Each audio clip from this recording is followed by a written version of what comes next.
नमस्कार दर्शक बंधु गृह वास्तुदोष जहाँ अच्छी तार आम खंडन करिपरिबा किंतु आपण को मु तीन जगह कहूँ तीनोटी स्थान जो तीनोटी स्थान रे आपणकर वास्तुदोष जदि थिबो तापाई कौन रिमेडी बा प्रतिकार ना आपण ताकू निश्चित से जगार हटेबे ताले से तीनोटी स्थान कौन ना प्रथम होची ऐशन्य कोण।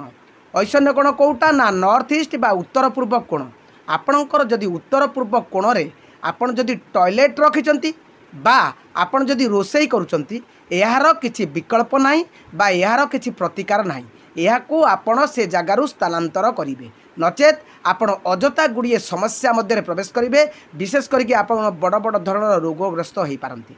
तेणु आपण देखिए आपण मोबाइल रे कंपास बाहर करेंगे। कंपास डिग्री अनुसार देखिए जे आपणकर दिग निर्णय करेंगे। आपण घर जोटा ऐशन्य कोण जोटा कमती उत्तर पूर्व बा नॉर्थ ईस्ट कोण से कोणटी आपण मोटे आदौ टॉयलेट रखिबे नाही किंबा आपण सेही कोण रे किना केबे भी रोषेई करिवे नाही कारण से कोणटी होची देव कोण बृहस्पति कोण घर को समस्त सुख आसबार बाट।